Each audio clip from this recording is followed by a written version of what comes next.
All right, Duke fans, welcome to DBR Bites, episode 103. I want to stress something from the start. We don't know anything. I want to be really clear. This is not us like giving a little hint. This is not us pretending like we don't know, but we really do know. No, we know nothing. I'm Jason Evans, joined by my buddy Donald Wine. Donald, how you doing today? You were completely opposed to this idea, weren't you?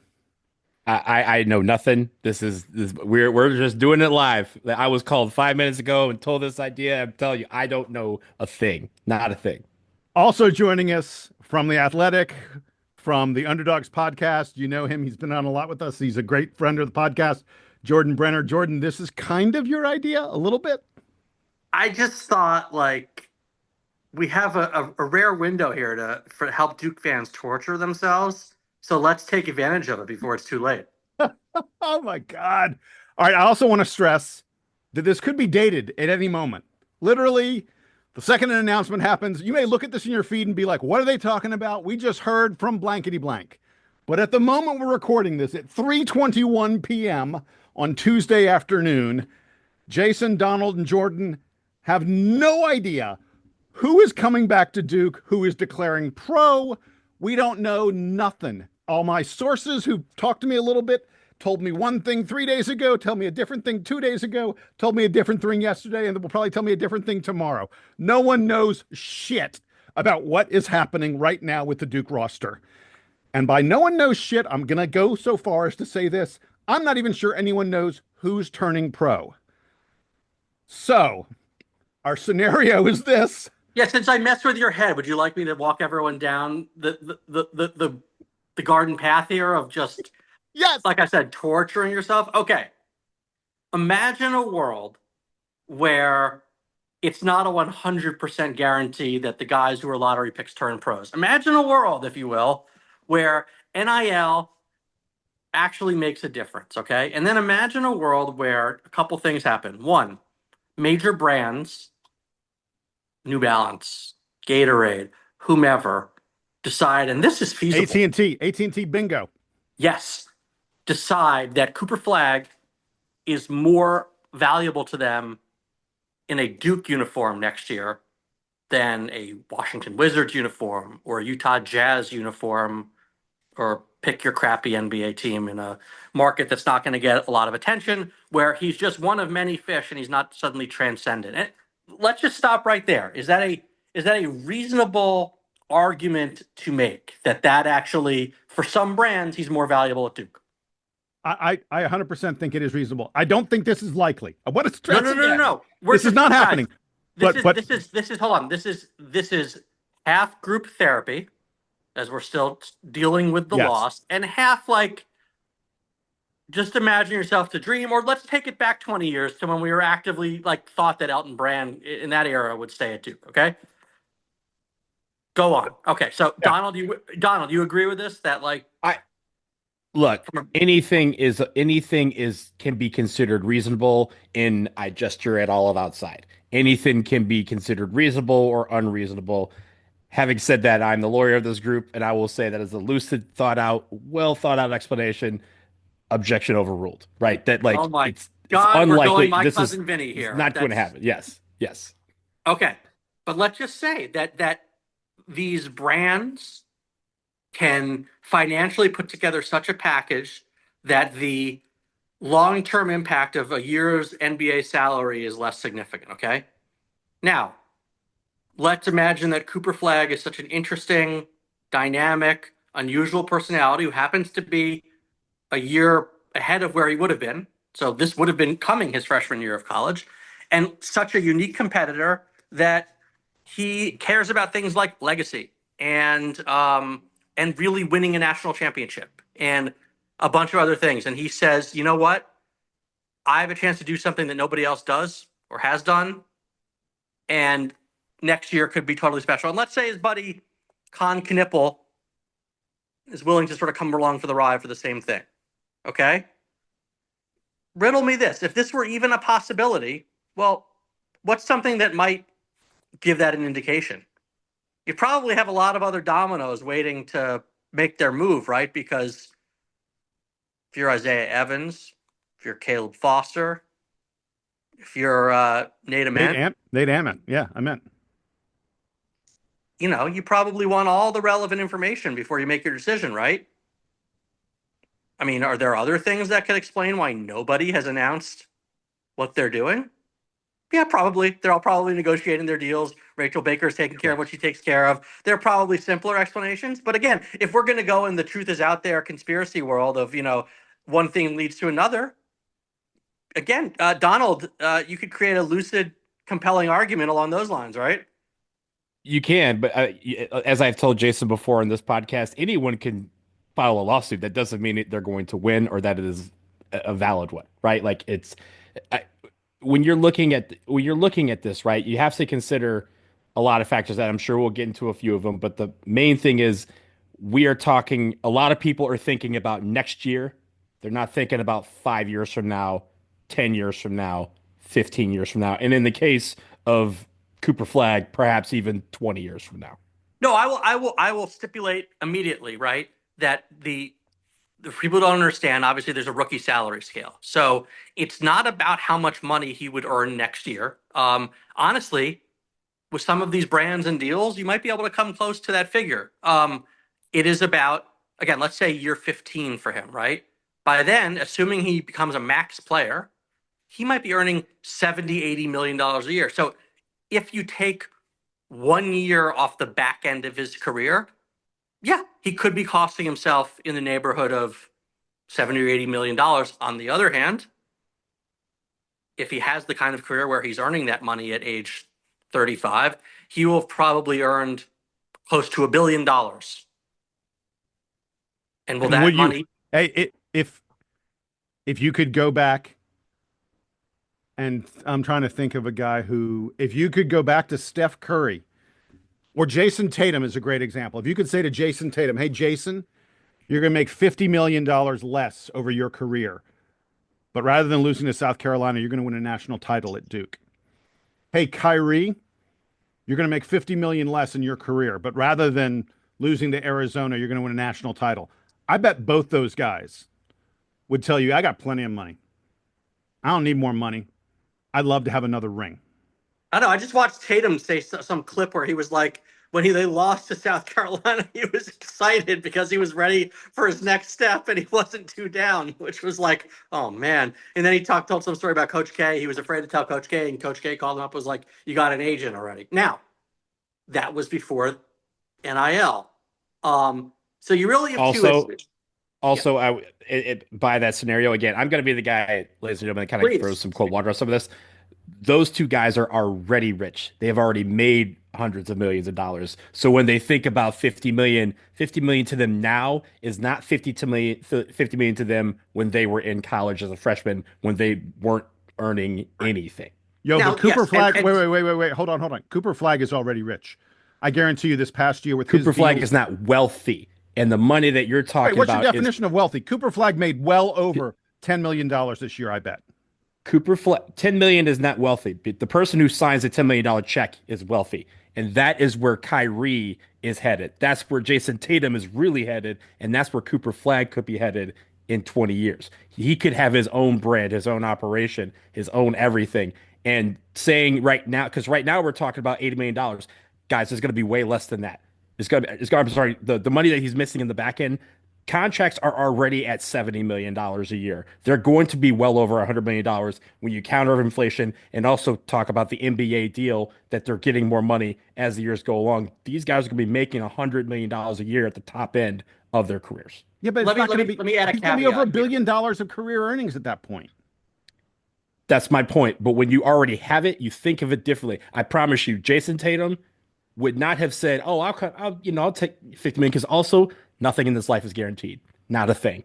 So, right? So I want to offer a caveat. First of all, I feel like awesome to say that, like, I don't believe this, but again, I'm typically a very logical, reporting-oriented person. You know, I'm a journalist. I'm not, that's what I do.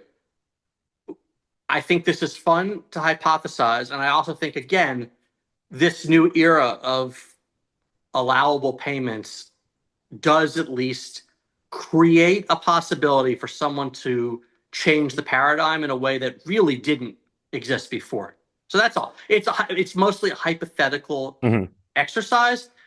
And again, I think if you're a Duke fan expecting them back, then you're really setting yourself up for disappointment. But is it fair to say it's not a 100% guarantee? Because if so, why wouldn't you have announced already? Why delay this when basically everybody else has made up their mind among the top draft picks?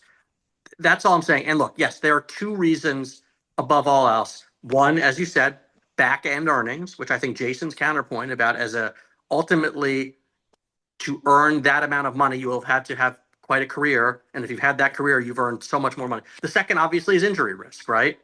Nothing is guaranteed. His coach lost sight in his eye. We know from Jay Williams, we know from other players who, in the blink of an eye, something changed.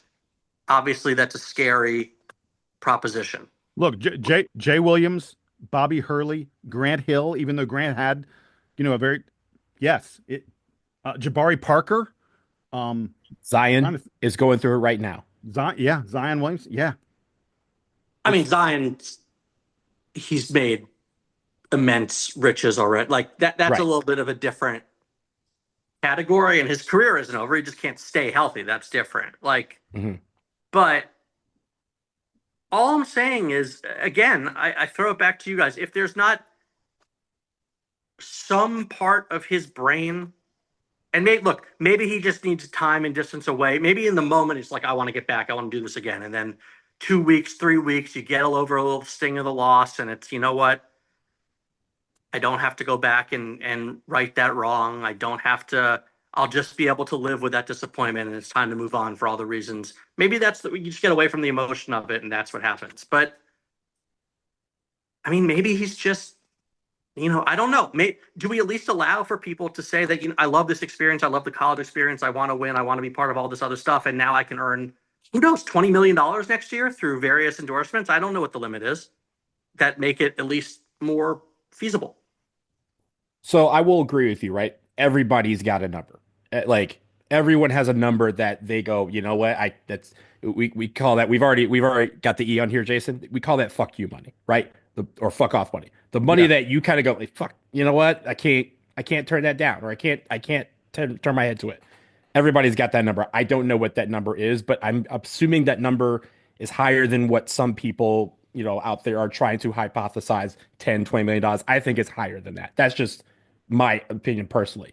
But I also think when you think about some of these things, right, there's the social media aspect of things. There's, how they announce these things. Of course, as we all know, Duke rolls out these announcements so everybody gets their just due. They have these set. If you think about last year, Jared McCain declared on April 12th that he was going pro. We were out of the tournament in late March. So he had a 3-week gap where he kind of pondered everything, considered, and yes, his was a different scenario because he had a better chance of coming back. But then the draft stock came and said, hey, you know what? You're actually really good. You're going to get drafted in the first round. You should probably consider going, right? That was a different decision than Cooper Flagg, who is, do I want to be the number one pick this year, or do I want to most likely, at the very least, fight to be top 3 next year with a couple other guys? By the way, I've heard that argument. I don't believe that argument until I see AJ Dabansa and Darren Peterson doing things at the college level that we saw Cooper Flagg do this past year. And I don't think that we will see that they're really good. AJ Dabansa is a dynamic score, an incredible scorer. Both those guys are really good. The notion that they would go ahead of Cooper Flagg, I think that's a false notion until we really see some way more impressive play than we've seen, frankly, in the All-Star games from those guys. I don't think it's a false notion. I do think that Cooper Flagg is better than those guys, but that doesn't mean that they won't be considered as the number one pick alongside a Cooper Flagg, alongside a Darren Patterson, alongside Cameron Boozer, right? Who if we talk, Jason, we've talked about on the show about how Cameron Boozer and Cooper Flagg were in the same class, and they were basically the 2 best players in high school their entire lives, right? Like, and it was one and 1A. So that is going to be a conversation. But yes, it's about what happens on the floor and everything like that. But I still think that right now, it's just like money, right? Money right now is, what the value of money is right now. You don't know what it's going to be tomorrow. And so that's why when you win the lottery, most people say, take the lump sum, because you know what the money is now, as opposed to 20 years from now, 20 million ain't going to be 20 million. especially in a world of tariffs. But I digress. Right. The look, Is he playing for Toronto? He's playing for Toronto, right? yeah, With let's the taxes. let's at least discuss this, and I'll throw Knipple into this too. Okay, less so with Malowatch because I think partly, I don't think anyone. Kamal Malowitch is great. I think everyone would be completely comfortable with Malik Brown, Pat Gongba combo at center as well. But let's just say Cooper, Kon, Knipple. What would it do for their legacies to play a second season? I keep thinking about the run of one and dones Duke has had. Even the greatest players who Zion's season was probably the most transformative. Tatum, all the way back to Kyrie, Marvin Bagley, RJ Barrett, pick a guy, right? Paulo Banchero. Paolo Banchero. It seems to me that, and maybe the younger generation feels different, but the attachment to those players post Duke is just not the same as guys you saw for a couple of years, 3 years. You mean the Duke attack, the way fans feel about them in the set? Yeah. First of all, there's just a shortage of memories. It's one season. Do you think the players care about that much? No, I don't necessarily. I don't think that they necessarily care about that. But I mean, someone like Flag. Really quick, my point would be, I feel like Tatum and even Kyrie are more like Duke representing. Like they are more Duke forward, Duke positive in the NBA than Grayson Allen, even though Allen was there for 4 years. Maybe that's partial. Maybe that's their profile, but maybe I guess what I'm saying is it's another way for Cooper Flag to put himself in a different category than all of those guys who stayed 1 year. You stay that second year, and it's just you have left a very different legacy at the school, right? Well, so the thing I would say about all of that in terms of legacy and the such is that I do think Cooper Flag is someone who thinks about and cares about his legacy and where he falls in, the canon of the greats and the such. And there's unfinished business. Like in high school, there was no unfinished business left. Montverde won the high school national title a year ago. Same thing that the Boozer brothers just won, the Chipotle Nationals that they just won fairly recently. He won everything he could in high school. Cooper Flag did not win everything he could in college. I don't know how much he cares about that. And again, I'm not saying that I think it's even a tiny bit likely. Right. But it's a hell of a lot more likely than it was had they won the title. Had they won the title, we're not having this conversation. No, and you know what the other piece of this is too that I should say to shit on this whole idea is that, like, the bottom line is the more basketball players I've spent time with over the years, I've realized that none of their dreams as kids were about college basketball. Right. They're all about the NBA. So it's not like most guys grow up thinking first and foremost about winning a national title. It's about playing in the league. That's what, college basketball isn't super popular generally among kids these days, right? Like if they get into it in the tournament, but it's about the league. So the other piece of it is changing, what in our mind, what a legacy means versus what someone growing up in this generation cares most about. Well, and Cooper grew up a huge fan of growing up in New England, a huge fan of Larry Bird. You talked about used to watch tapes of Larry Bird all the time. Larry Bird famously did not win the national title, lost it to Magic Johnson when Larry was on Indiana State. Guys, hey, I want us to take a quick break. On the other side, I want to continue to play this what if game. And let's put aside the, will they?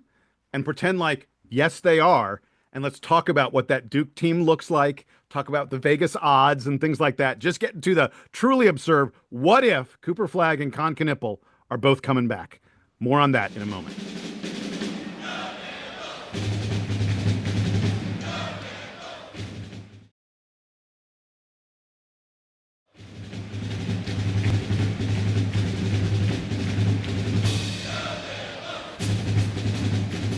All right, we're back from the break as we continue to play this silly, silly game that is probably a 0.001% chance of happening. Cooper Flag and Kon Knippel deciding to come back to Duke. I'm not even. What are we even doing here, Donald? You wanted to comment on the legacy thing really quick. You're our skeptic. You are our naysayer. Go ahead. Yeah. So, I mean, look, the legacy part is one thing, and you talk about how Duke fans view a player. And I think when you're thinking about it, you mentioned 7 guys, and only one of them stayed for more than 1 year, right? We remember Zion Williamson. We remember Paolo Banchero. We remember Marvin Bagley. We remember Jabari Parker. We remember those 3 on the 2015 team. We remember those guys just as much as we remember John Shire and Shane Battier. And do you like most Duke fans who were really into it? We remember a DeMarcus Nelson, right? Like that type of guy who stayed 4 years and did the work, and was a Kyle Singler, who most people think should have number 12 in the rafters. I think if they come back, right? If Kon Knippel and Cooper Flag came back, they would be one step closer to having it where number 2 and number 7 are never worn again, right? They would have to graduate. I think that's I don't know if John Shire is abiding by that K standard, but let's for a second say he is, right? There at least will be a year closer to that. But I think the one thing that people have to realize is some of these guys just want to play basketball for the rest of their lives, or at least as long as they possibly can. Schoolwork is not part of the equation. They may be good at it, but it's not something that they want to add to their responsibilities. And coming back to school would mean they would have to not only go to classes, but actually be great at them. Obviously we want to keep our APR rating where it is. And I think there's that, but there's also the fact that I think there is still the risk. The legacy of them staying 2 years means nothing if they don't come back and win everything. Yeah, look, right? I'm not the idea. saying this is going to happen. This is No. I'm just 100% not going to happen, but it's a fun fantasy to talk through. No. I'm just thinking, right? Like Right. These are all the questions, right? I think we kind of had this conversation, Jason, before the Final Four. I was like, yes, we're talking about Cooper Flag's season as one of the greatest seasons a freshman has ever had, if not the greatest season a freshman's ever had. But everyone thinks about one thing. They think about Carmelo Anthony being the best freshman ever. Why? Because he put Syracuse on his back and led them to a national championship. And Cooper Flag was one game short of making that opportunity possible, right? So when people will compare over the years, 5 years from now, they're going to compare him to Carmelo Anthony, and that's always going to be a thing because you know what? In every conversation, Anthony Davis is the other. Anthony Davis, right? But like in every conversation that we have about the greatest players that ever played the game of basketball, championships are a part of it. And so that is always something that's going to be, I guess the chip, the target on their back is going to be, hey, that thing is going to be, if he comes back, if Kon comes back, they better win the thing, right? And that's how people will frame it. Oh, it's a ton of pressure. And by the way, I could make the argument. I feel like we're giving short shrift to Kon Knippel in this discussion because we keep talking about Cooper. I would argue in some ways that he'd have more to lose by coming back than Cooper Flag because the supplementary endorsement opportunities may not be as great for Kon. And so that immediate income probably means more. Again, who knows how creative a Rachel Baker could get? Who knows how much of a package deal you could make that? We could throw Malawach in there too. But again, I think he's in a different situation as well, given the State Department. But by the way, I could also make a case that Cooper leaves. There's an amazing opportunity for Kon Knippel to come back as the lead guy. But yeah, look, everyone remembers Batman and Robin. Everyone adores Batman. Everyone adores Robin. Robin is synonymous with Batman, but Batman's got all the movies. And when's the last time you've seen Robin in a movie? It was at the very tail end of The Dark Knight Rises. It's the only movie that you've seen him in since 1993. So like, but at the same time, if you're a real comic book fan, there are Robin comics. Robin does go on. There are Robin comics. Yes, does but stuff they don't on make his the own. big. Right, they get the scholarships, Jason, but they don't get the big dollars. They don't get the front page news. And if you think about it, Jason, even this year, right? And I'm not trying to put them against each other, but every time Kon Knippel had a good game, it was started. The highlights started with what did Cooper Flag do? So you still have that if he comes back. well, it was really a big deal when the Penguin and the Joker entered the transfer portal. That really changed. Yeah, that's crazy. Yeah. Hey guys, so Yeah. part of what we've been talking about here is they'd have to win it. Let's put our put our gambling hats on for a moment if we can. What Do you think Vegas would set the currently Duke is about 10-1 to win the national title in Vegas right now? Like I checked the odds the other day. Duke was 10-1, Houston's 12-1. We discussed that on a recent podcast. What would Vegas make Duke's odds? We're saying, so here's the scenario. All the freshmen arrive on campus, even though I think Cam Boozer would be like, wait a second, I suddenly went from being the best guy on the team to like the third best or fourth best guy on the team. What the hell's going on here? Hold on. Yeah. Let me give you the starting lineup, Jay. Yeah, okay? go ahead. Give it to me. I think we agree. Cooper Flag at the 1. Right. Tyrese Proctor at the 2. Kon Knippel at the 3. Cameron Boozer at the 4. And for this scenario, Malawach leaves. So you got your tag team of Gongba and Malik at the 5. And Right. off the bench, are Isaiah Evans and Caleb Foster staying in this scenario? Like, Oh my! I mean, sure, we're doing Yeah. insane stuff, so sure, why not? yeah, why not?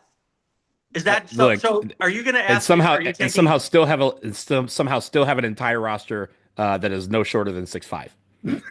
are you taking Duke or the field in that scenario? Oh, so that's not even a question. That's even money. That's like a 50 Vegas would. I'm telling you, Vegas would set the odds.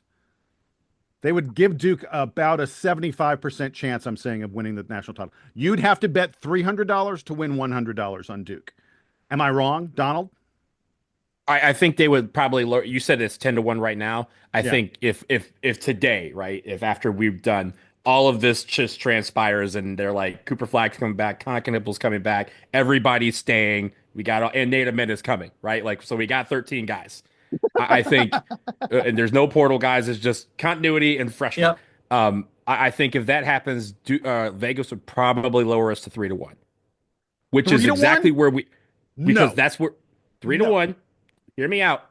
Hear me out. What was the best odds that we had this season? It was in the Final Four when we were plus 285. I say 3-1 to start the season is way better than plus 285 when there's only 4 teams left. Dude, do you know? I think there'd be- Well, Jordan, go ahead. What do you think? There'd be so much public money. Yeah. They need to give something. They need to give you some odds. Well, A bet on. if you've got Duke at plus, Jay, I don't think it would be minus 300 like you're suggesting. But No, I say plus 300. no, No, Jay, I said Jason was minus 300. suggesting- Oh. I think Duke would be minus 300. I want maybe plus 150.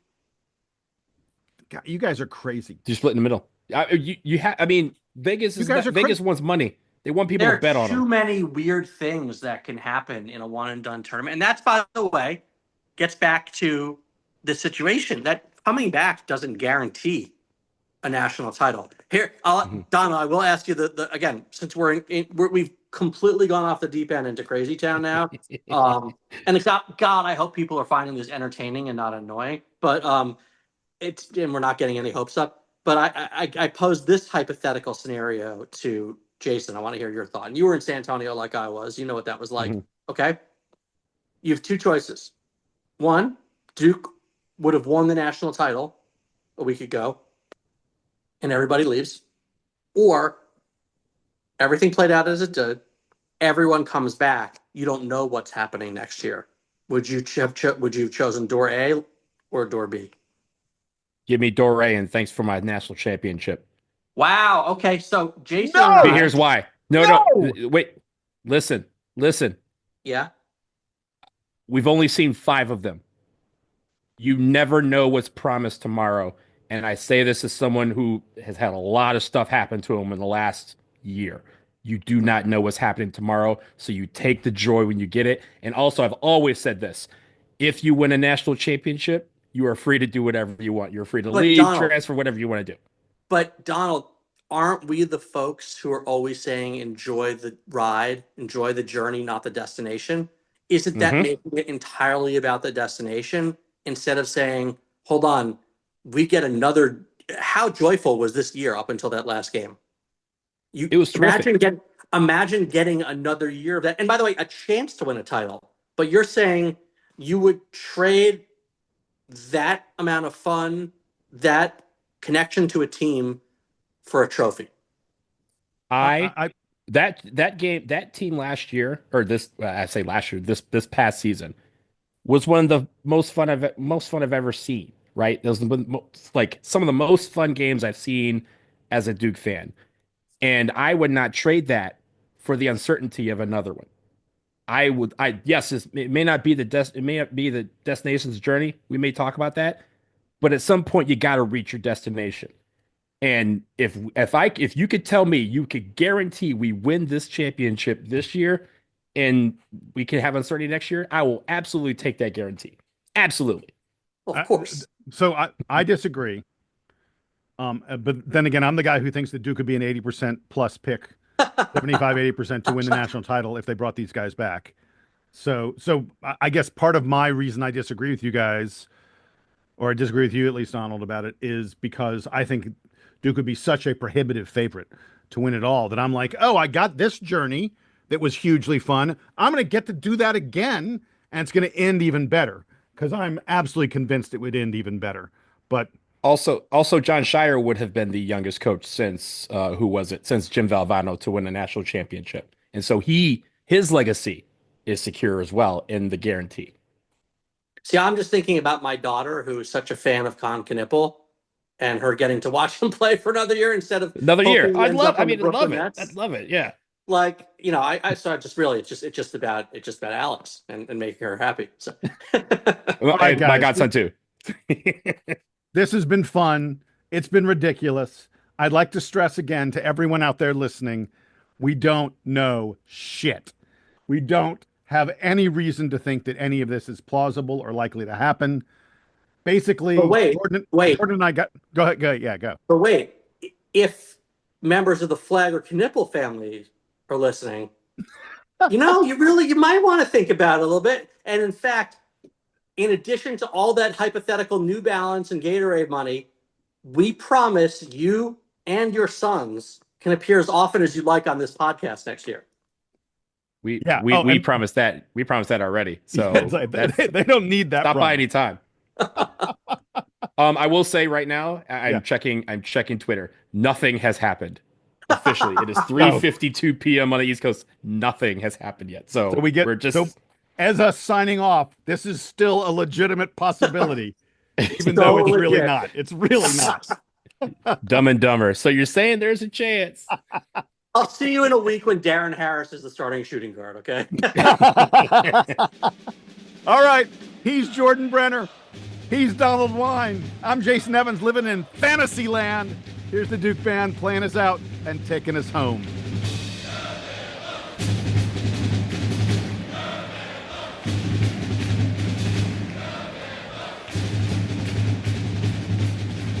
That was good.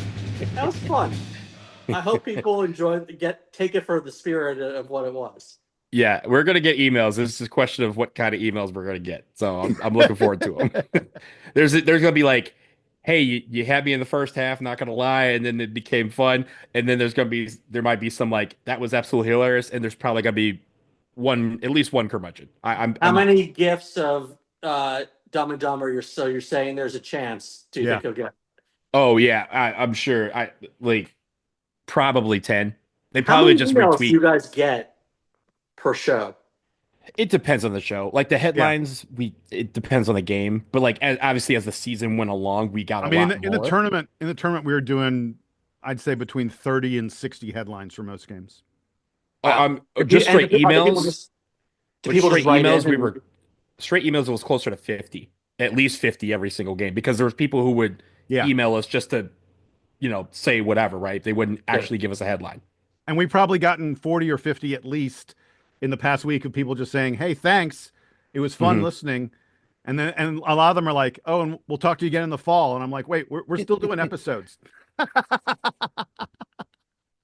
We should just remind them that on every episode, like, hey, we're still going to be here. Like, don't go away. Yeah. We'll be all right. All right. Thanks, George. This was fun, guys. Thanks. Yep. Bye. See ya.